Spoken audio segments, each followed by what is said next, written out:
الحمد لله نحمده ونستعينه ونؤمن به ونتوكل عليه ونعوذ بالله من شرور أنفسنا ومن سيئات أعمالنا من يهده الله فلا مضل له ومن يضلل فلا هادي له وأشهد أن لا إله إلا الله وحده لا شريك له وأشهد أن محمدا عبده ورسوله اللهم صل على محمد وعلى آل محمد كما صليت على إبراهيم وعلى آل إبراهيم اللهم بارك على محمد وعلى آل محمد كما باركت على إبراهيم وعلى آل إبراهيم إنك حميد مجيد أما بعد فإن خير الحديث كتاب الله وخير الهدي هدي محمد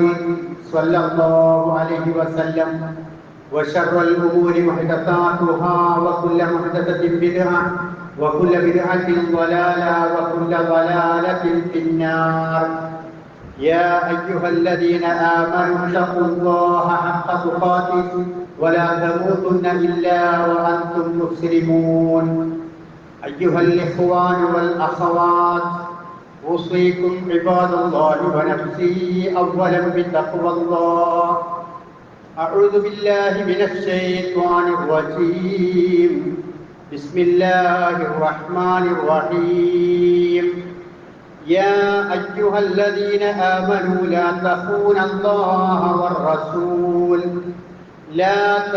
الله والرسول وتخونوا أماناتكم وأنتم تعلمون. ബഹുമാന്യരായ സത്യവിശ്വാസികളെ, വിശ്വാസിനികളെ, പരമകാരുണികനും കരുണാനിധിയുമായ പടച്ചവന്റെ നിയമനിർദ്ദേശങ്ങൾ ജീവിതത്തിലുടനീളം സസൂക്ഷ്മം ശ്രദ്ധിച്ച് സൂക്ഷിച്ച് ജീവിച്ച് ഈമാനോടുകൂടി മരണപ്പെടുന്ന ആളുകളുടെ കൂട്ടത്തിൽ ഉൾപ്പെടണമെന്ന് ആദ്യമായി എന്നോടും ശേഷം നിങ്ങളോടും ഉപദേശിക്കുകയാണ്, വസിയ്യത്ത് ചെയ്യുകയാണ്. ആ ബോധത്തോടുകൂടി ജീവിക്കുകയും ഈമാനോടുകൂടി മരണപ്പെടുകയും ചെയ്യുന്ന ആളുകളുടെ കൂട്ടത്തിൽ കരുണാവാരിധിയായ റബ്ബ് സുബ്ഹാനഹു വ തആല നമ്മെ എല്ലാവരെയും ഉൾപ്പെടുത്തി അനുഗ്രഹിക്കുമാറാവട്ടെ.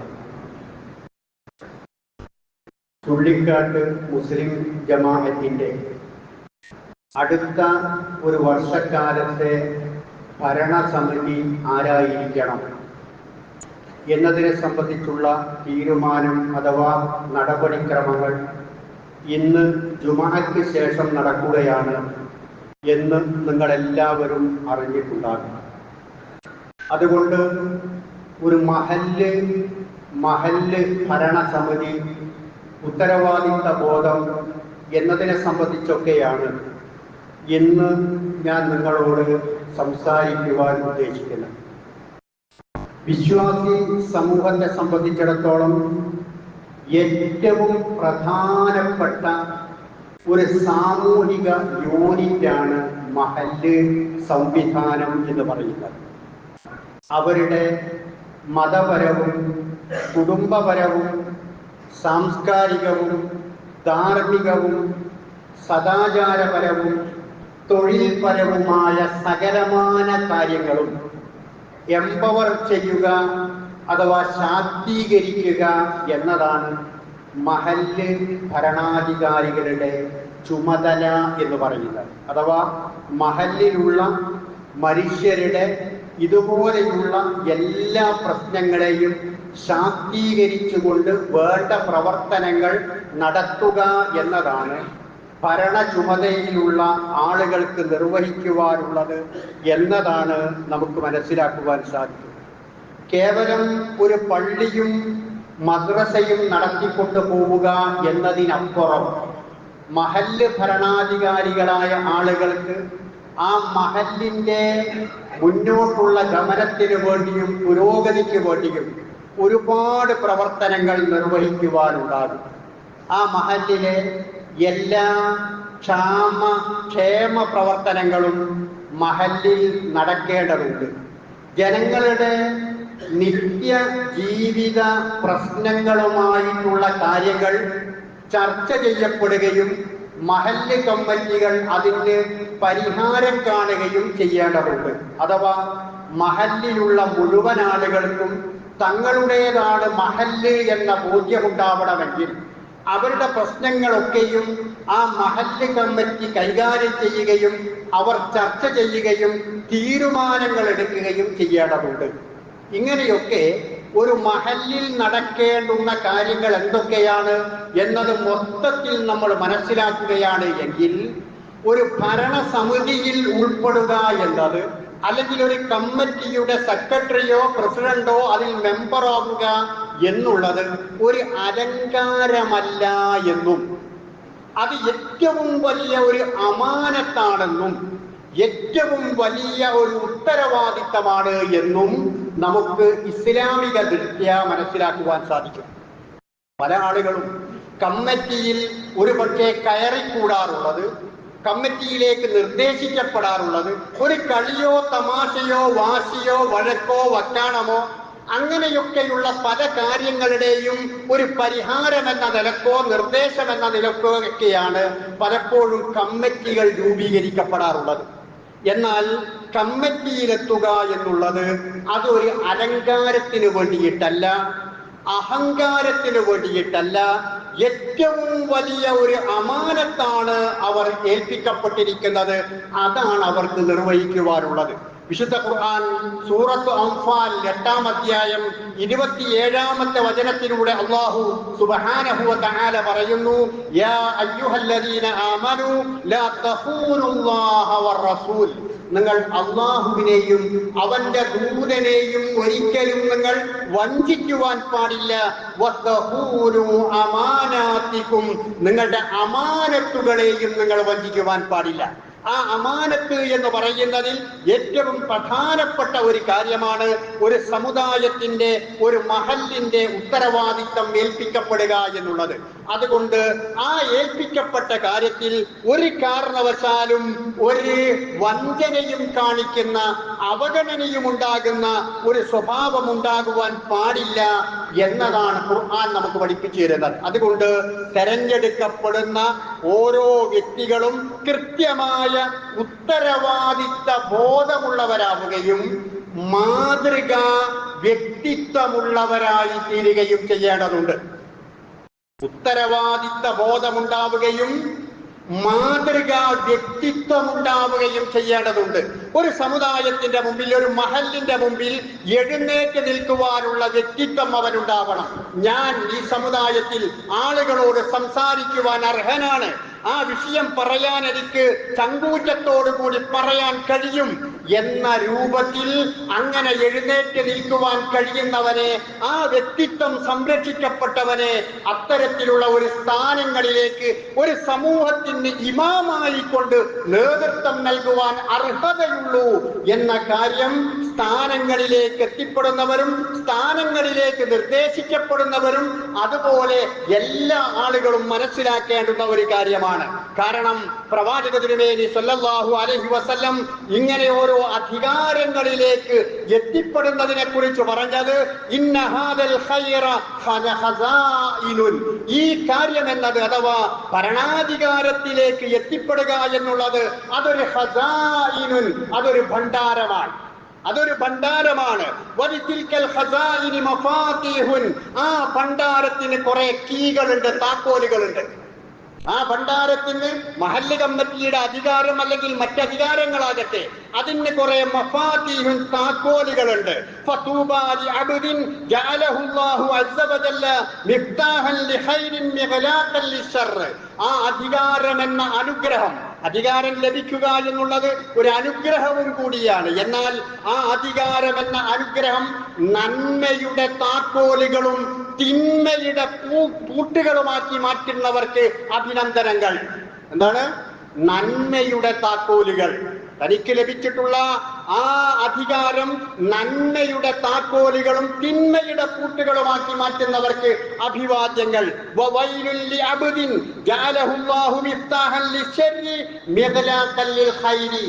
നന്മയുടെ പൂട്ടുകളും തിന്മയുടെ താക്കോലുകളുമാക്കി മാറ്റുന്നവർക്ക് നാശവുമുണ്ടാകട്ടെ എന്ന് പ്രവാചകൻ സല്ലല്ലാഹു അലൈഹി വസല്ലമ ഗൗരവത്തോടു കൂടി ഉണർത്തുന്നത് നമുക്ക് കാണാവുന്നതാണ്. അതുപോലെ പ്രവാചകൻ പറഞ്ഞു, മാ മിൻ അബ്ദിൻ യലി ഉമൂറൽ മുസ്ലിമീൻ, ഒരു ദാസൻ അള്ളാഹുവിന്റെ അടിമകളുടെ മുസ്ലിങ്ങളുടെ കാര്യം അവൻ ഏൽപ്പിക്കപ്പെട്ടിരിക്കുന്നു. സുമ്മലാ യജ്തഹിദു ലഹും വയൻസഹു ലഹും, പിന്നെ ഏൽപ്പിക്കപ്പെട്ടിട്ടോ ഓന വൈക്ക് കാണുന്നില്ല, ഓ യോഗത്തിനില്ല, തീരുമാനത്തിനില്ല, നടപ്പാക്കാനില്ല, വിയർപ്പൊഴുക്കാനില്ല, ഉറക്കമൊഴിക്കാനില്ല, വേറൊരു കാര്യത്തിനൊന്നില്ല. കമ്മിറ്റി തെരഞ്ഞെടുക്കപ്പെട്ടിരിക്കുന്നു, ഒരു കാര്യവും അവൻ ചെയ്യുന്നില്ല എങ്കിൽ അവൻ സ്വർഗത്തിൽ പ്രവേശിക്കുകയില്ല. അതുകൊണ്ട് സ്വർഗം കിട്ടണമെന്ന് തോന്നുന്നു ഇതിനെ വിട്ടുന്ന വേണം. ഇത് വെറുതെ മൂലേക്കെടുക്കുന്ന ഒരു മഴ കൊടുത്തിട്ട് കാൽമലിടാൻ നിൽക്കണ്ട. വെറുതെ ആവശ്യമില്ലാതെ ഉത്തരവാദിത്തം നിർവഹിക്കാൻ കഴിയില്ല, അല്ലെങ്കിൽ ഞാനീ പോകുന്ന മാതിരിയൊക്കെ കമ്മിറ്റിപ്പെട്ടാലും ഞാൻ പോകും, അങ്ങനൊക്കെ എന്നെ കൊണ്ട് ചെയ്യാൻ കഴിയൂ എന്ന് വിചാരിച്ചാൽ അവനെ താക്കീത് ചെയ്യുന്നു പ്രവാചകൻ, അവൻ സ്വർഗത്തിൽ പ്രവേശിക്കുകയില്ല. അതുപോലെ പ്രവാചകൻ പറയുന്നു, മാമിൻ അബ്ദിൻ യസ്തർഇഹില്ലാഹു റഇയ്യതൻ യമൂതു യൗമ യമൂത്, ഒരാൾക്ക് അള്ളാഹുവിന്റെ ദാസന്മാരെ ഭരിക്കുവാനുള്ള, ഇമാമായി നിൽക്കുവാനുള്ള, നേതൃത്വം നൽകുവാനുള്ള അധികാരം അള്ളാഹു നൽകപ്പെട്ടു. എന്നിട്ട് അയാൾ മരിക്കുന്ന ദിവസം അവരെ വഞ്ചിച്ചുകൊണ്ടാണ്, ഉത്തരവാദിത്തം നിർവഹിക്കാതെയാണ്, ആ അമാനത്തുകൾ പൂർത്തിയാക്കാതെയാണ് അവൻ മരണപ്പെട്ടു പോകുന്നത് എങ്കിൽ അല്ലാഹു സുബ്ഹാനഹു വ തആല അവന് സ്വർഗം നിഷിദ്ധമാക്കിയിരിക്കുന്നു. ഇവിടെ അത് പറഞ്ഞത് ഖുർആൻ കഴിച്ചാൽ പിന്നെ ഏറ്റവും വലിയ തെളിവ് ഇമാം ബുഖാരിയും മുസ്ലിമും ഒക്കെയാണ്. ബുഖാരിയും മുസ്ലിമും യോജിച്ച് ഒരേ രൂപത്തിൽ മുത്തഫഖുൻ അലൈഹിയായ ഹദീസാണ് ഞാൻ നിങ്ങളെ ശ്രദ്ധയിൽപ്പെടുത്തിയിട്ടുള്ളത്. കമ്മിറ്റിയിലെത്തിയിട്ട് കമ്മിറ്റിയുടെ ഉത്തരവാദിത്തം നിർവഹിക്കാതെ മുന്നോട്ട് പോവുകയാണ് എങ്കിൽ അവന് സ്വർഗത്തിലെത്തിപ്പെടാൻ സാധിക്കുകയില്ല. മറ്റൊരു ഹദീസിൽ ഇമാം മുസ്ലിം റിപ്പോർട്ട് ചെയ്യുന്നത് ലം യജിദ് റായിഹത്തുൽ ജന്ന, സ്വർഗത്തിന്റെ വാസന പോലും അനുഭവിക്കാൻ അവന് കഴിയില്ല. നമ്മളാരെ കമ്മിറ്റിക്ക് വരാൻ ആഗ്രഹിക്കോ? പടച്ചോന്റെ അടുക്ക് സ്വർഗം കിട്ടണമെന്ന് വിചാരിക്കുന്ന ആളുകൾ യഥാർത്ഥത്തിൽ ഞാൻ കമ്മിറ്റിയിൽ പെടാൻ പാടില്ല. പെട്ടാൽ ഒരു പക്ഷേ എനിക്ക് ആ ഉത്തരവാദിത്തം നിർവഹിക്കാൻ കഴിയാതെ പോയാലോ, അതുകൊണ്ട് എനിക്ക് വേണ്ട എന്ന് ഭയപ്പെട്ടുകൊണ്ട് പിന്നോട്ട് നിൽക്കുകയാണ് ചെയ്യുക.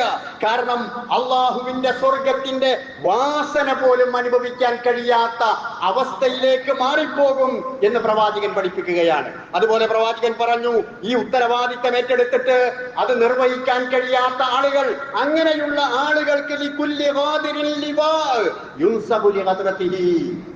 നാളെ പരലോകത്ത് ചെയ്യുമ്പേ അവന്റെ മൂട്ടിന്ന് മേലോട്ടുള്ള ഒരു കൊടി ഉണ്ടാകും. പരലോകത്ത് നിന്ന് എല്ലാവർക്കും തിരിച്ചറിയ, പള്ളി കമ്മിറ്റിയിൽ അധികാരത്തിലെത്തി, എന്നിട്ട് ഒന്നും ചെയ്യുന്നില്ല, നന്മകൾ പ്രവർത്തിക്കുന്നില്ല, ഉത്തരവാദിത്തം നിർവഹിക്കുന്നില്ല എങ്കിൽ അവന് പരലോകത്ത് വെച്ചാൽ നമുക്ക് ഓരോരുത്തർക്കും ഓരോ നോക്കിയാൽ കാണും. എന്താ അവന്റെ അടയാളം ഉണ്ടാവുക? മൂട്ടിലൊരു കൊടി ഇങ്ങനെ ഉണ്ടാവും മേലോട്ട് പൊന്തിക്കുന്നത്. ആരാണ്? തന്റെ അടിമകളെ വഞ്ചിച്ചിട്ടുള്ള ആളുകളാണ്, തന്റെ ഉത്തരവാദിത്തം നിർവഹിക്കാത്തവനാണ്. അതുകൊണ്ടാണ് പ്രവാചകൻ പറഞ്ഞത്, ഇന്നക്കും ലതഹരിസൂന അലൽ ഇമാറ, നിങ്ങൾ നേതൃത്വത്തിലെത്താൻ ആഗ്രഹിക്കുന്നു,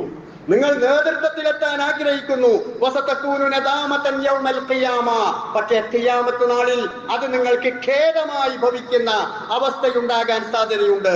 പ്രവാചകൻ അബ്ദുറഹ്മാൻ ഇബ്നു സമുറയോട് പറഞ്ഞു, ലാ തസ്അലിൽ ഇമാറ, ഒരിക്കലും ഹേമിച്ചുകൊണ്ട്, നിർബന്ധിച്ചുകൊണ്ട്, അതുപോലെ തന്നെ സമ്മർദ്ദം ചെലുത്തിക്കൊണ്ട് ഒരിക്കലും അധികാര സ്ഥാനങ്ങളിലേക്ക് എത്താൻ പാടില്ല.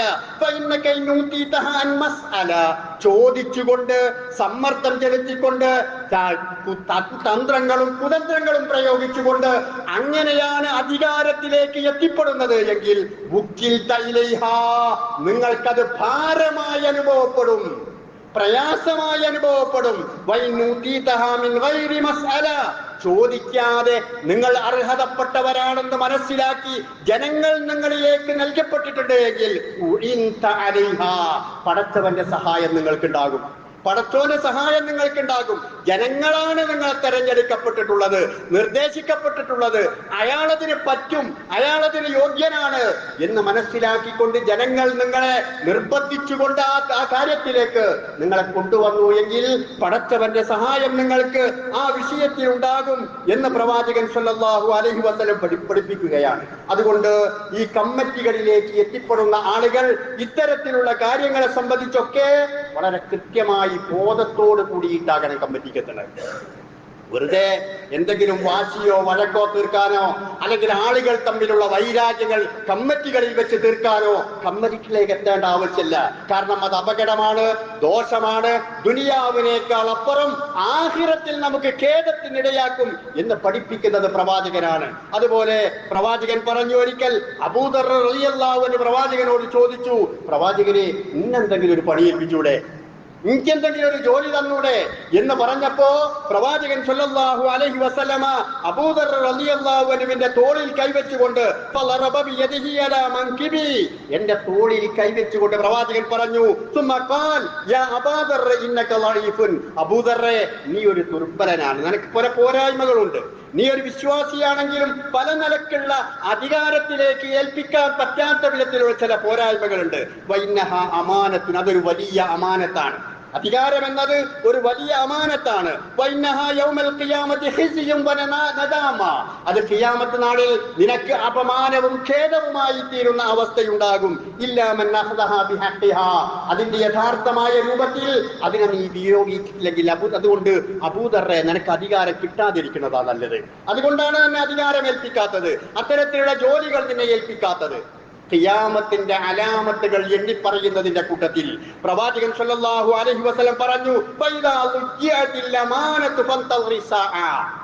അമാനത്ത് നഷ്ടപ്പെടുമ്പോ നിങ്ങൾ ഈ ഖിയാമത്തിനെ പ്രതീക്ഷിച്ചോളൂ. അപ്പൊ ചോദിച്ചു, എന്താണ് ഈ അമാനത്ത് നഷ്ടപ്പെടുക എന്ന് പറഞ്ഞാൽ? അർഹരല്ലാത്ത ആളുകൾക്ക് അധികാരം കിട്ടലാണത്. അർഹരല്ലാത്ത ആളുകളിലേക്ക് അധികാരം എത്തിപ്പെടുന്ന അവസ്ഥയുണ്ടായാൽ അത് ഖിയാമത്തിന്റെ ലക്ഷണങ്ങളാണ് എന്ന് പ്രവാചകൻ സല്ലല്ലാഹു അലൈഹി വസല്ലം പഠിപ്പിക്കുകയാണ്. അതുകൊണ്ട് അർഹതയും യോഗ്യതയും മാതൃകാ വ്യക്തിത്വങ്ങളും എല്ലാം ഉള്ള വ്യക്തികൾ മാത്രമാണ് അധികാര സ്ഥാനങ്ങളിലേക്ക്, ഭരണത്തിന്റെ ആ മഹല്ല് ഭരണത്തിന്റെ നേതൃത്വത്തിലേക്ക് വരേണ്ടത്, എത്തേണ്ടത് എന്നത് എല്ലാ ആളുകളും ശ്രദ്ധയോടുകൂടി മനസ്സിലുണ്ടാവേണ്ടുന്ന, ചിന്തിക്കേണ്ടുന്ന കാര്യമാണ്. എനിക്ക് 1%, 100%ത്തിൽ 1%എങ്കിലും എനിക്കത് നിർവഹിക്കുന്നതിൽ ഞാൻ പരാജയപ്പെടും എന്ന് തോന്നുന്നവൻ ഒരു കാരണവശാലും ഈ ഒരു ഉത്തരവാദിത്വങ്ങളിലേക്ക് എത്തിപ്പെടാൻ ശ്രമിക്കരുത്, സമ്മതിക്കരുത് എന്നത് ഇസ്ലാമിന്റെ പേരിൽ നമ്മൾ മനസ്സിലാക്കേണ്ടുന്ന കാര്യമാണ്. അബൂബക്കർ സിദ്ദീഖ് റളിയല്ലാഹു അൻഹു ഭരണസാരഥ്യം ഏറ്റെടുത്ത സമയത്ത് അദ്ദേഹം പറഞ്ഞല്ലോ, ഖാല ഫഇന്നി വല്ലൈതു അലൈക്കും വലസ്തു ബിഖൈരിക്കും, ഞാൻ നിങ്ങളെക്കാൾ ഉത്തമനല്ല, എന്നെ അധികാരം ഏൽപ്പിക്കപ്പെട്ടിരിക്കുന്നു, ഞാൻ നല്ലത് ചെയ്താൽ നിങ്ങൾ എന്നെ സഹായിക്കണം. ഞാൻ തെറ്റാണ് ചെയ്യുന്നത് എങ്കിലോ നിങ്ങൾ എന്നെ ഫഖൂമൂനി, എന്നെ നിങ്ങൾ നേരെയാക്കണം. അത് നിങ്ങൾ അംഗീകരിക്കണം എന്നല്ല പറഞ്ഞത്. ഞങ്ങൾ എന്ത് ചെയ്താലും ആ അധികാര ചെങ്കോൽ ഉപയോഗിച്ചുകൊണ്ട് നിങ്ങളത് സ്വീകരിക്കണം എന്നല്ല പറഞ്ഞത്, നിങ്ങൾ എന്നെ നേരെയാക്കണം എന്നാണ് പറഞ്ഞിട്ടുള്ളത്. അതുപോലെ അധികാരം എന്നത് നേരത്തെ പറഞ്ഞതുപോലെ ഒരു അനുഗ്രഹവും കൂടിയാണ്. അത് നല്ല രൂപത്തിൽ നിർവഹിച്ചാലോ അർശിന്റെ തണൽ ലഭിക്കുന്നതുമാണ്.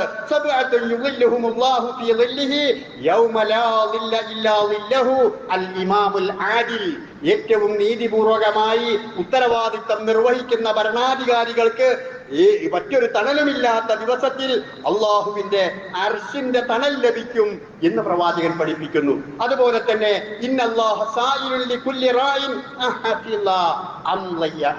ഓരോ കമ്മിറ്റിക്കാരോടും ചോദിക്കും, ഓരോ അധികാരത്തിലിരിക്കുന്നവരോടും ചോദിക്കും, ഓരോ സെക്രട്ടറിയോടും പ്രസിഡന്റിനോടും ചോദിക്കും, ഓരോ മെമ്പറോടും ചോദിക്കും. ആരാ ചോദിക്കുക? പടച്ചോൻ തന്നെ നേരിട്ട് ചോദിക്കും.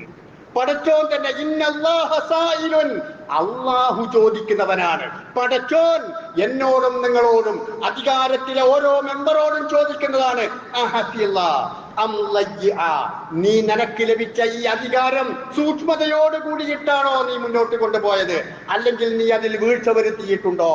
ഇതുപോലെ ഒരുപാട് പ്രവാചകന്റെ തിരുവചനങ്ങൾ, വിശുദ്ധ ഖുർആനിന്റെ ആയത്തുകൾ കാണാം.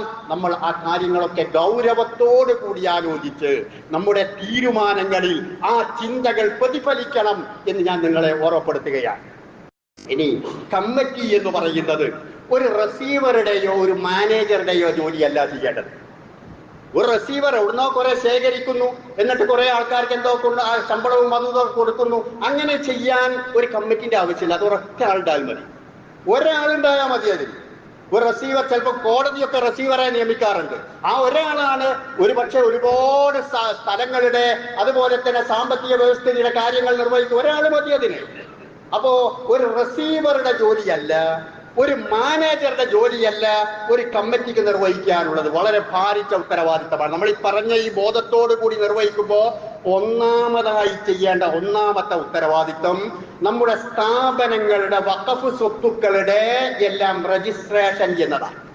ചിലപ്പോൾ പല കമ്മിറ്റിക്കും പറ്റുന്ന ഒരു സ്വഭാവം എന്താ അറിയോ? കുറച്ച് കാലം കഴിയുമ്പോൾ ആ ആധാരം എവിടെ? അത് ഇന്ത്യ അടുത്തല്ല, ആ മറ്റേ സെക്രട്ടറിയുടെ കാലത്താ, ഈ സെക്രട്ടറിയുടെ കാലത്താ, മറ്റോന്റെ കയ്യിലായിരുന്നു, അത് ആ ഷെൽഫിലായിരുന്നു. അവസാനം ഒന്നിനും ഒരു തലയുണ്ടാവില്ല, തലയും പാലും ഇല്ലാത്ത അവസ്ഥ. ആളുകൾ ഇപ്പൊ 52ാമത്തെ പൊതുയോഗമാണ് ഇവിടെ നടക്കുന്നത്.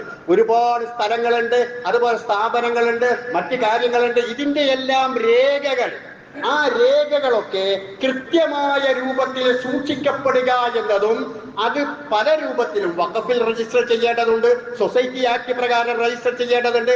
ഇതെല്ലാം തന്നെ ഭംഗിയായി നിർവഹിക്കുക എന്നതാണ് അധികാരത്തിൽ വന്നവരും ഇനി വരുന്നവരുമായ ആളുകളുടെ ഏറ്റവും പ്രധാനപ്പെട്ട ഉത്തരവാദിത്തമായി കാണേണ്ടത്. ഒന്നും തന്നെ ഞാൻ അങ്ങട്ട് മരണപ്പെട്ടാലും ഈ തലമുറ കഴിഞ്ഞാലും ഒന്നും അന്യാധീനപ്പെട്ടു പോകരുത്. ഞങ്ങളുടെ കുറവുകൾ കൊണ്ട് ഒരു പള്ളിക്കോ ഒരു വഖഫ് സ്വത്തിനോ ഇവിടെയുള്ള നടപടിക്രമങ്ങൾക്കോ യാതൊരു രൂപത്തിലുള്ള പോരായ്മയും ഉണ്ടാകാൻ പാടില്ല എന്ന രീതിയിലുള്ള ഒന്നാമത്തെ പ്രവർത്തനമാണ് നടക്കേണ്ടത്. രണ്ടാമത് നടക്കേണ്ടത് ഒരു ഇതൊക്കെ ഇവിടെ ഉണ്ടാവാൻ സാധ്യതയുണ്ട്. രണ്ടാമത്തത് ഒരു ഡാറ്റാ ബാങ്ക് ഉണ്ടാവണം ഒരു മഹല്ലിൽ. സർവ്വ വിവരങ്ങളും, മഹല്ലിലുള്ള മുഴുവൻ ആളുകളുടെയും സർവ്വ വിവരങ്ങളും അടങ്ങിയിട്ടുള്ള ഒരു ഡാറ്റാ ബാങ്ക് ഉണ്ടാകണം. അത് എന്ത് വേണം? ഒരു കമ്പ്യൂട്ടർ വേണം, ഒരു സോഫ്റ്റ്വെയർ വേണം. ഒരു കമ്പ്യൂട്ടർ വേണം, ഒരു സോഫ്റ്റ്വെയർ വേണം.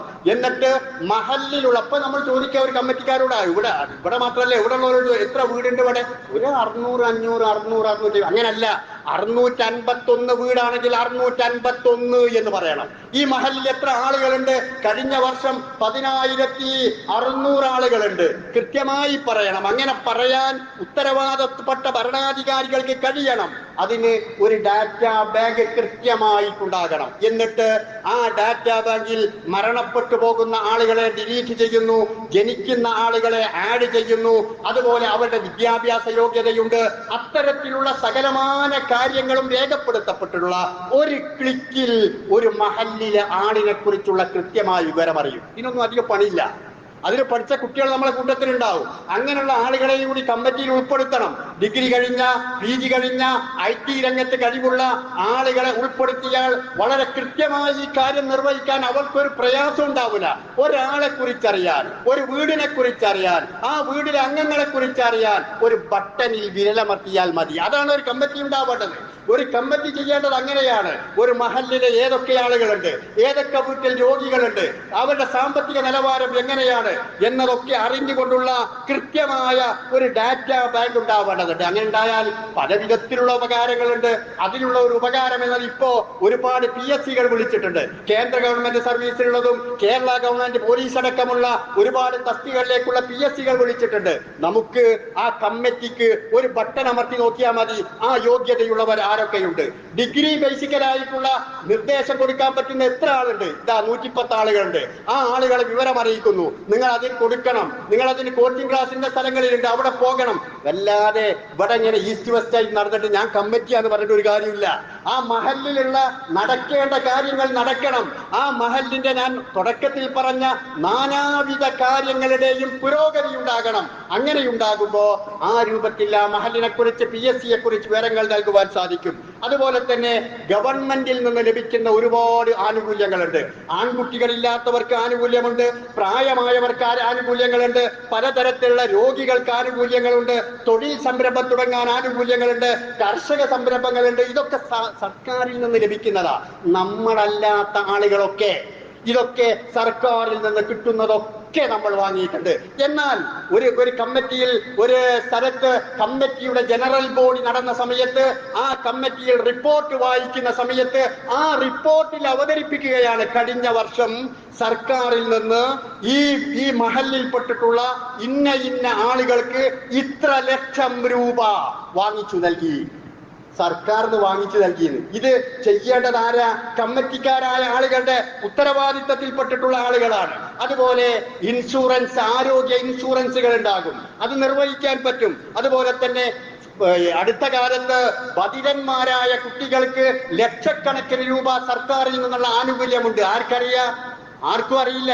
അപ്പൊ മഹല്ലിൽ ഉത്തരവാദപ്പെട്ട ആളുകൾ, കമ്മിറ്റിയിലെത്തുന്ന ആളുകൾ, ഇതുപോലെയുള്ള കാര്യങ്ങളെ കുറിച്ച് ബോധമുള്ളവരും IT രംഗത്ത് പരിജ്ഞാനമുള്ളവരെ കൊണ്ട് ഇത്തരത്തിലുള്ള രോഗികളും പ്രയാസപ്പെടുന്നവരും ആരാണ്? ഇതൊന്നും ഇല്ലാത്തതുകൊണ്ട് ആരും കമ്മിറ്റി വെച്ചായിരിക്കാത്തത്. മഹല്ലിൽ ഇങ്ങോട്ട് വിളിച്ചാൽ അങ്ങോട്ട് പോകുന്നത്, ഈ 500 റുപ്യ കൊണ്ട് അന്ന കാര്യത്തേക്ക് വേണം തരാതിരിക്കുന്നത്. അവർക്ക് അവരുടെ ജീവിതഗന്ധി അല്ല കമ്മിറ്റി. ഇവിടത്തേനെ കുറിച്ചല്ലോ പറഞ്ഞത്. പൊതുവെ ജീവിതഗന്ധിയാവണം, അവരുടെ ആവശ്യങ്ങൾക്കുള്ള പരിഹാരമാകണം, അവർക്ക് ലഭിക്കുന്ന ഉപകാരങ്ങൾ ലഭിക്കുന്നതാകണം. അങ്ങനെ വന്നാൽ ജനങ്ങളൊക്കെ കമ്മിറ്റിയോട് ഒന്നിങ്ങനെ വിളിച്ചാൽ വരും എല്ലാവരും. ഈ രൂപത്തിലുള്ള കമ്മിറ്റിയാണ് എങ്കിൽ, ഈ പറയുന്ന നിർദ്ദേശത്തോടു കൂടി അത് പ്രാവർത്തികമാക്കുന്ന കമ്മിറ്റിയാണ് എങ്കിൽ, ഞാൻ വളരെ ചുരുക്കി പറയട്ടെ, മൂന്നാമതായി ശ്രദ്ധിക്കേണ്ടുന്ന ഒരു കാര്യം, എല്ലാ കമ്മിറ്റികളിലും നിർബന്ധമായും മസ്ലഹത്ത് സമിതികൾ ഉണ്ടാകണം. സബ് കമ്മിറ്റികൾ രൂപീകരിക്കുന്ന സമയത്ത് മസ്ലഹത്ത് സമിതികൾ, ആളുകളെ രഞ്ജിപ്പിലെത്തിക്കുന്ന, യോജിപ്പിലെത്തിക്കുന്ന സമിതികൾ. അതിന് കമ്മിറ്റിപ്പെട്ടു തന്നെ തെറ്റും കുറ്റമായി നടന്നാൽ എന്താ ചെയ്യുക? കമ്മിറ്റി അംഗങ്ങൾ തന്നെ സ്വന്തം ബാപ്പാനോടും ഉമ്മാനോടും തെറ്റ്, ജ്യേഷ്ഠനോടും മഞ്ചനോടും തെറ്റ്, അയൽക്കാരനോടും മറ്റുള്ളവരോടും തെറ്റും കുറ്റമായിട്ട് നടന്നാൽ പിന്നെ മസ്ലഹത്ത് സമിതി, ഞാൻ കമ്മിറ്റിപ്പെട്ട മസ്ലഹത്ത് സമിതിയാ എന്ന് പറയാൻ ഞാൻ തുടക്കത്തിൽ പറഞ്ഞല്ലോ, മാതൃകാ വ്യക്തിത്വങ്ങളാകണം കമ്മിറ്റി അംഗങ്ങൾ. അപ്പൊ അവിടെ മസ്ലഹത്ത് സമിതികൾ ഉണ്ടായാൽ നാട്ടിൽ ഒരുപാട് പ്രശ്നങ്ങൾ ഉണ്ടാകും. പലപ്പോഴും നിങ്ങൾ നോക്കേണ്ടി, ഒരു വിവാഹം നടക്കുമ്പോൾ ആവശ്യമുള്ളതോ ഇല്ലാത്തതോ ആകട്ടെ, നിശ്ചയം ഉണ്ടാകും, നിക്കാഹ് ഉണ്ടാവും, കല്യാണം ഉണ്ടാവും. കമ്മിറ്റിക്കാർ ഉത്തരവാദപ്പെട്ടവരാണല്ലോ, 3 പരിപാടിക്കും ചിലപ്പോൾ പോയിട്ടുണ്ടാകും. എന്നാൽ കുറെ കഴിഞ്ഞപ്പോ ആ വിവാഹം കഴിഞ്ഞ വീട്ടില് ഭാര്യ ഭർത്താക്കന്മാർക്കിടയിൽ ഒരു എന്തെങ്കിലും പ്രശ്നം ഉണ്ടാകും, അവിടേക്ക് ഒരു എത്തൂല. അവിടേക്ക് അവരറിയുന്നില്ല. നിശ്ചയം പോലെ അറിഞ്ഞിട്ടുണ്ട്, നിക്കാഹ് പോലെ അറിഞ്ഞിട്ടുണ്ട്, കല്യാണം പോലെ അറിഞ്ഞിട്ടുണ്ട്, റെസീറ്റ് പോലെ വാങ്ങിയിട്ടുണ്ട്, പിരിപോലെ എടുത്തിട്ടുണ്ട്, അതിന്റെ വരിസംഖ്യ വാങ്ങിയിട്ടൊക്കെ ശരിയാ. ആ കുടുംബത്തിൽ എന്തോ ഒരു പ്രശ്നം ഉണ്ടായിരുത്തിയിട്ടുണ്ടോ? ഇല്ല. എത്തണം. അതാണ് കമ്മിറ്റി, അതാണ് മഹല്ലിന്റെ ഭരണസമിതി.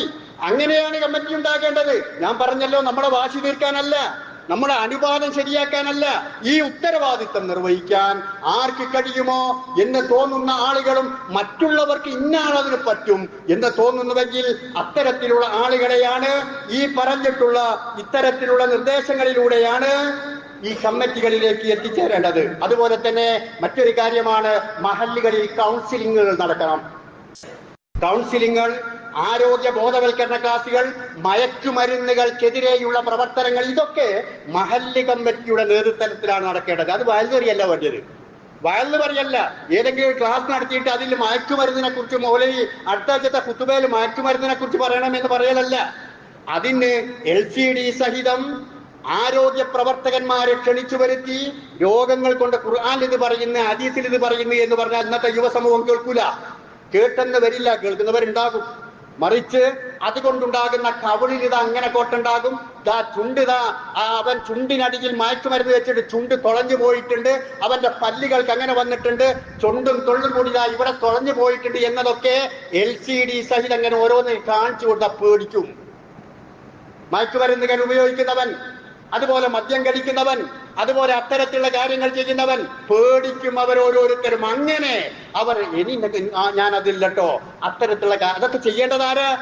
ഉത്തരവാദിത്തമുള്ള മഹല്ല് കമ്മിറ്റികളാണെങ്കിൽ ആ മഹല്ല് കമ്മിറ്റികളാണ് അത് നിർവഹിക്കേണ്ടത്. ഞാൻ നേരത്തെ പറഞ്ഞ രൂപത്തിലുള്ള കൗൺസിലിങ്ങുകൾ, കുടുംബരംഗത്തുള്ള ആളുകൾക്കിടയിലുള്ള അത്തരത്തിലുള്ള കാര്യങ്ങളും ഒക്കെ നിർവഹിക്കേണ്ടത് ഈ മഹല്ല് കമ്മിറ്റികളാണ്. അല്ലാതെ വെറുതെ നേർവെളുത്ത് വൈകുന്നേരമായി നേർവെളുക്കുകയും ചെയ്തിട്ട് ഞാൻ കമ്മിറ്റി അംഗാണ് എന്ന് പറഞ്ഞ് ഞെളിഞ്ഞിരിക്കാനുള്ള അല്ല കമ്മിറ്റി. അവനവന്റെ ഉത്തരവാദിത്തം നിർവഹിക്കുമ്പോൾ, ഒരു മഹല്ലിൽ നിർവഹിക്കുമ്പോൾ ഇതുപോലുള്ള കാര്യങ്ങൾ ആലോചിച്ച് തീരുമാനമെടുത്ത് നടപ്പിലാക്കാൻ കഴിയുന്നവരാകണം. അതിന് യോഗ്യതയുള്ള, കഴിവുള്ള, വിദ്യാഭ്യാസമുള്ള അത്തരത്തിലുള്ള ആളുകളെയാണ് ആ രംഗത്തേക്ക് കൊണ്ടുവരേണ്ടത്. ഒരു സ്ഥലത്ത് ഇതുപോലൊക്കെ കാര്യങ്ങൾ പറഞ്ഞപ്പോ ആളുകൾക്ക്, കമ്മിറ്റിക്കാർക്ക് തോന്നി ഇങ്ങനെയുള്ള കമ്മിറ്റിക്കാരുണ്ടാക്കണം, ഡാറ്റാ ബാഗൊക്കെ ഉണ്ടാക്കണം. ആ മഹലിലുള്ള വിദ്യാഭ്യാസമുള്ള, തൊഴിലുള്ള ആളുകളൊക്കെ വിളിച്ചു കൂട്ടി. നിങ്ങൾക്ക് അള്ളാഹ് എഴുതിയ വലിയൊരു നിഴമത്താണ്. അള്ളാഹ് ജോലി കിട്ടിയ എക്കാലത്ത് ഒരു PSC വഴിയോ ജോലി കിട്ടിയാലുള്ള വലിയ നിഴമത്താ. നിങ്ങൾ അതിനു വേണ്ടി ഇങ്ങോട്ട് എന്തെങ്കിലും ചെയ്യേണ്ട, കമ്മിറ്റിക്ക് വേണ്ടി നിങ്ങൾ എന്താ ചെയ്തത് എന്ന് ചോദിച്ചപ്പോൾ അവർ ചോദിച്ചോലെ, ഒരു ചെറുപ്പക്കാരൻ എഴുന്നേറ്റ് നിന്ന്, ഞങ്ങൾ കഷ്ടപ്പെട്ട് പഠിച്ചു, ഞങ്ങൾ കമ്മിറ്റിക്കാരെ കണ്ടിട്ടില്ല, ഞങ്ങൾ SSLC പാസ്സായി, +2 പാസ്സായി, ഡിഗ്രി പാസ്സായി, PG പാസ്സായി, PhD എത്തി, അവിടെ ഒന്നും കമ്മിറ്റിക്കാരെ കണ്ടില്ല. എന്തെങ്കിലും ഒരു പ്രസന്റേഷൻ നൽകാൻ, എന്തെങ്കിലും ഒരു അംഗീകാരം ലഭിക്കാൻ ഒരാരെയും കണ്ടിട്ടില്ല. ഇതൊക്കെ ആരെയും ചെയ്യേണ്ടത്? ഇതൊക്കെ ചെയ്യേണ്ടത് കമ്മിറ്റിക്കാരായിരുന്നു. അങ്ങനെ ചെയ്തിട്ടുണ്ട് എങ്കിൽ അവരെ ഈ പറഞ്ഞ കാര്യത്തിനും കിട്ടിയിരുന്നു. പക്ഷെ അവര് പറഞ്ഞു, ഞങ്ങളത് പറഞ്ഞുകൊണ്ട് ഞങ്ങൾ മുടക്കം നിൽക്കുന്നില്ല, ഞങ്ങളെ കൊണ്ട് എന്താണ് ചെയ്യാൻ പറ്റുന്നത് എങ്കിൽ ഞങ്ങൾ ചെയ്യാം എന്ന് പറഞ്ഞുകൊണ്ട് അവരെ ഉത്തരവാദിത്തങ്ങൾ ഏൽപ്പിച്ചു കൊടുത്തു. അതുപോലെ കോച്ചിങ് ക്ലാസുകൾ. ഇപ്പൊ നമ്മൾ ഈ ഇടയ്ക്ക് നരേന്ദ്രൻ കമ്മീഷൻ റിപ്പോർട്ട് ഉണ്ടായിരുന്നു. ആ നരേന്ദ്രൻ കമ്മീഷൻ റിപ്പോർട്ട് വന്ന സമയത്ത് അതിൽ 7302 പോസ്റ്റുകൾ, മുസ്ലിങ്ങളെ നിയോഗിക്കപ്പെടേണ്ടുന്ന 7302 പോസ്റ്റുകൾ ഖാലിയായി കിടക്കുകയാണ്. കാരണം എന്താ? അവിടേക്ക് എത്തിപ്പെടാൻ പറ്റുന്ന ആളുകളില്ല, യോഗ്യതയുള്ള. അതിനെന്ത് വേണം?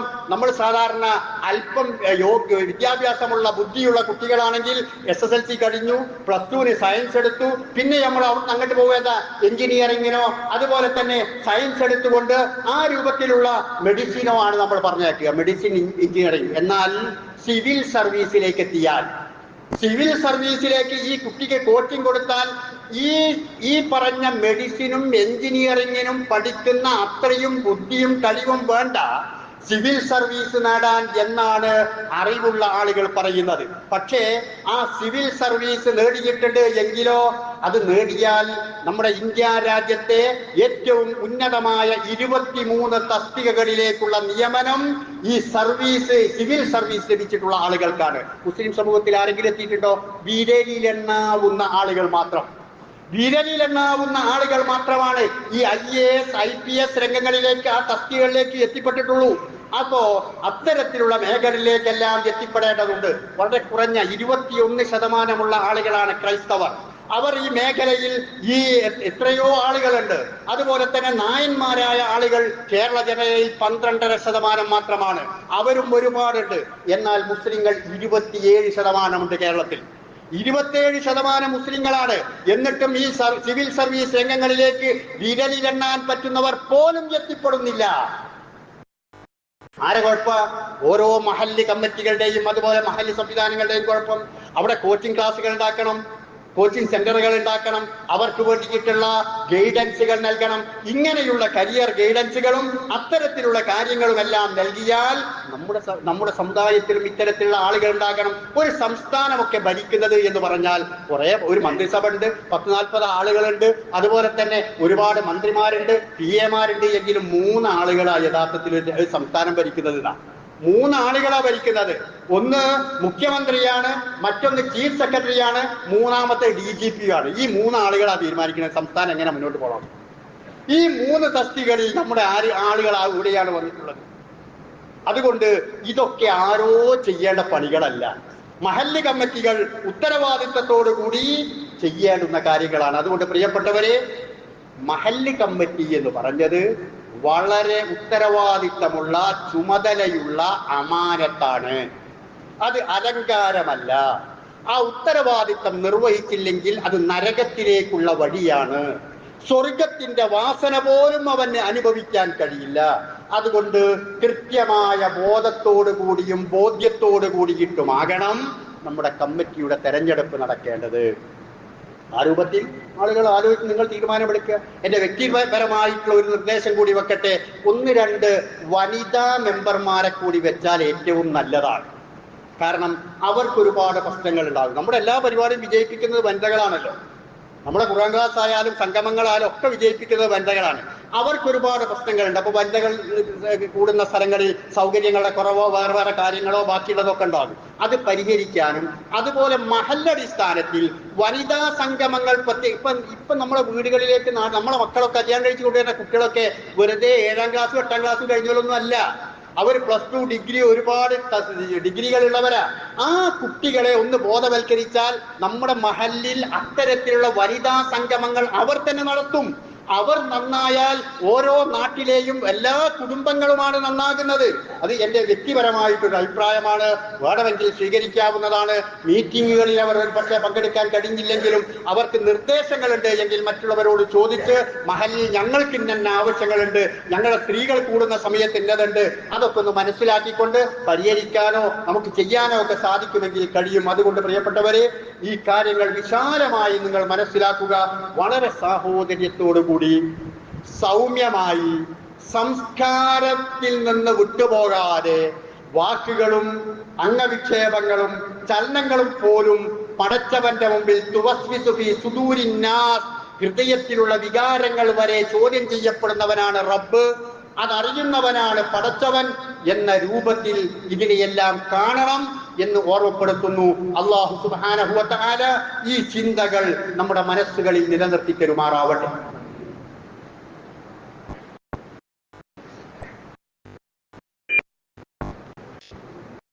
അൽഹംദുലില്ലാഹ് വസല്ലല്ലാഹു അലാ മുഹമ്മദ് സ്വലാത്തൻ തദൂമു ബിഹി ഇലാ യൗമിൽ ഹിസാബ്. അയ്യുഹൽ ഇഖ്വാൻ വൽ അഖവാത്ത് ഉസീകും ഇബാദല്ലാഹി വ നഫ്സി താനിബി തഖ്വല്ലാഹ്. സഹോദരങ്ങളെ, അള്ളാഹുവിൻ്റെ വിധിവിലക്കുകൾ അനുസരിച്ചുകൊണ്ട് ജീവിക്കാൻ ഒരിക്കൽ കൂടി എന്നോടെന്ന പോലെ നിങ്ങളെയും ഉപദേശിക്കുകയാണ്, ഉണർത്തുകയാണ്. ഞാൻ ശ്രദ്ധയിൽപ്പെടുത്തിയ കാര്യങ്ങളൊക്കെ നിങ്ങൾ ഉൾക്കൊണ്ടിട്ടുണ്ടാകും എന്ന് ഞാൻ മനസ്സിലാക്കുകയാണ്. ഈ പള്ളി കമ്മിറ്റി എന്നത് മഹല്ല് കമ്മിറ്റിയിലെ ഏറ്റവും പ്രധാനപ്പെട്ട ഭാഗമാണ്. അതിനെക്കുറിച്ച് ഞാൻ ഒന്നും ഇന്ന് സംസാരിച്ചിട്ടില്ല. ഇൻഷാ അല്ലാഹ് പള്ളിയുടെ പവിത്രത, അത് ഭരിക്കുന്ന ആളുകൾക്ക് ഉണ്ടാകേണ്ടുന്ന യോഗ്യത, ഇതൊക്കെ ഇൻഷാ അല്ലാഹ് അടുത്ത ഖുതുബയിൽ നമുക്ക് വിശദീകരിക്കാവുന്നതാണ്. ഇവിടെ ഒരു സഹോദരിക്ക് വേണ്ടി, മരണപ്പെട്ടു പോയ ഒരു സഹോദരിക്ക് വേണ്ടി അവരുടെ 2 സഹോദരന്മാർ അല്പസംഖ്യ നമ്മുടെ നിർമ്മാണ പ്രവർത്തനങ്ങൾക്ക് വേണ്ടി സംഭാവന നൽകിയിട്ടുണ്ട്. അല്ലാഹു സുബ്ഹാനഹു വ തആല അവരിൽ നിന്ന് അത് സ്വീകരിക്കുമാറാകട്ടെ. അർഹമായ പ്രതിഫലം അവർക്കും അതുപോലെ മരണപ്പെട്ടു പോയവർക്കുമെല്ലാം അല്ലാഹു നൽകുമാറാകട്ടെ. അതുപോലെ ഒരു സഹോദരൻ ഒരു തല സംബന്ധമായ ഒരു ഓപ്പറേഷന് വിധേയമായ സമയത്ത് സ്ട്രോക്ക് കൂടി വന്നിട്ട് ഹോസ്പിറ്റലിൽ അഡ്മിറ്റ് ചെയ്തിരിക്കുക, ICUവിലാണ്. അല്ലാഹു സുബ്ഹാനഹു വ തആല ആ രോഗിക്ക് പരിപൂർണമായി സുഖമായി തിരിച്ചു വരുവാനുള്ള ഭാഗ്യം നൽകുമാറാകട്ടെ. അതുപോലെ മറ്റൊരു സഹോദരിയും ഇതുപോലെ സുഖമില്ലാതെ ആശുപത്രിയിലാണ്, പ്രാർത്ഥിക്കണമെന്ന് നിർദ്ദേശിച്ചിട്ടുണ്ട്. അല്ലാഹു സുബ്ഹാനഹു വ തആല ആ സഹോദരിക്ക് പൂർണ്ണ ശമനം നൽകി അനുഗ്രഹിക്കുമാറാകട്ടെ. കഴിഞ്ഞ ആഴ്ചയിൽ ഒരു സഹോദരി മരണപ്പെട്ടു പോയിട്ടുണ്ട്. അല്ലാഹു സുബ്ഹാനഹു വ തആല മഗ്ഫിറത്തും മർഹമത്തും നൽകി അനുഗ്രഹിക്കുമാറാകട്ടെ. അവരുടെ ഖബറുകളെ അല്ലാഹു സുബ്ഹാനഹു വ തആല വിശാലമാക്കി കൊടുക്കുമാറാകട്ടെ. സ്വർഗാവകാശികളുടെ കൂട്ടത്തിൽ ആ സഹോദരിയെ അല്ലാഹു ഉൾപ്പെടുത്തുമാറാകട്ടെ. നമ്മൾ ചെയ്തു പോയ എല്ലാ തെറ്റുകുറ്റങ്ങളും പടച്ചവൻ നമുക്ക് എല്ലാവർക്കും പുറത്ത് മാപ്പാക്കി പെരുമാറാകട്ടെ. ഈമാനോടുകൂടി ജീവിച്ച് മരിച്ചു പോകുവാനുള്ള ഭാഗ്യം പടച്ചവനെ ഞങ്ങൾക്ക് എല്ലാവർക്കും നീ നൽകണമേ റഹ്മാനെ. അല്ലാഹുവേ, ലാ ഇലാഹ ഇല്ലല്ലാഹ് എന്ന കലിമത്തു ഷഹാദത്ത് ഉച്ചരിച്ചുകൊണ്ട് മരിക്കാനുള്ള ഭാഗ്യം ഞങ്ങൾക്ക് എല്ലാവർക്കും നീ നൽകണമേ. اللهم اغفر للمؤمنين والمؤمنات المسلمين والمسلمات الأحياء منهم والأموات إنك مجيب الدعوات يا قاضي الحاجات. اللهم أحينا على الكتاب والسنة وأمتنا مع الإيمان والتوبة. ربنا آتنا في الدنيا حسنة وفي الآخرة حسنة وقنا عذاب النار.